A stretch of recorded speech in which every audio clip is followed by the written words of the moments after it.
Hi there, Spanish Grammar Guy here to help you with your Spanish grammar.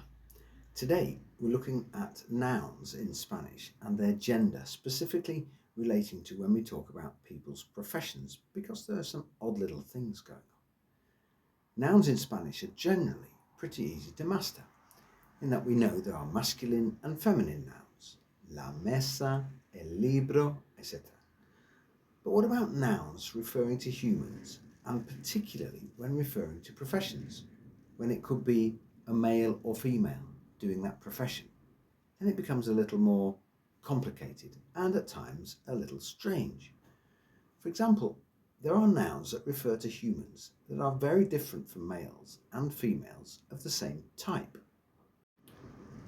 For instance, el actor, la actriz, two different words for the same profession. El padre, la madre, el rey, la reina, el abad, meaning the abbot, la abadesa, the abbess. Then of course there are those nouns that simply change from ending in o to a, with a change in the article also, such as, for example, el amigo, la amiga, el candidato, la candidata, el novio, la novia, el tío and la tía.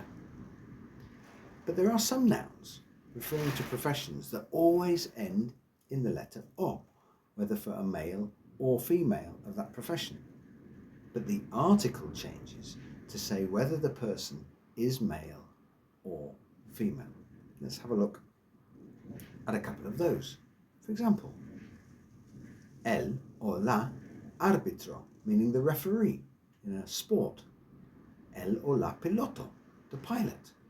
El o la reo, the accused in a court, for example. El o la soprano, singing opera. El o la testigo, meaning the witness, again in a court, for example. There are also nouns for professions that always end in the letter a, but Spanish insists on putting the relevant masculine or feminine article before it when referring to a male or a female of that profession.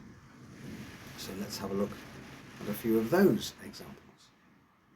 El o la artista, el o la astronauta, el o la atleta, el o la colega, el o la guardia, el o la pianista.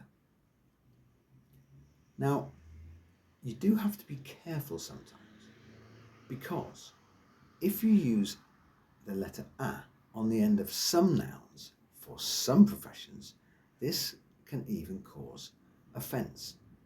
Let me explain with a couple of examples. For example, if you refer to a sergeant in the army, el sargento, that's fine, a male sergeant. But if you say la sargenta for a female sergeant, then what that could be implying is what you're saying is a fierce woman or a battle axe. Or if you say la generala instead of el general, that would mean the general's wife, not the female general. So for these, you would use the female article, la, and the noun ending in o. Or the noun not ending anything, you'd say la general, for example. What about this one? El jefe, that means the boss, a male boss. But what if you have a female boss? Some people think la jefa is okay, but many think it's too familiar, so best use la jefe instead. But of course, today, this begs the question, why? Why is it necessary to know the gender of the person anyway? The problem is that Spanish has gendered articles, el, la, un, una, and the use of the neuter or the neutral article, lo, is only for abstract concepts and ideas with no specific gender. Wouldn't it be a good idea for the Spanish language to drop the gendered articles altogether and simply use lo for all definite articles? After all, English only has one, the. So it could be done. Just a thought.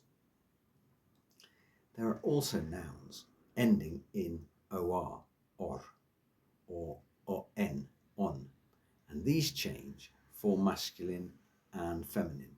So let's have a look at a couple of those examples. El anfitrión or la anfitriona, meaning the host at a party, for example. El bailarín, la bailarina, the ballerina. El campeón, la campeona, the champion.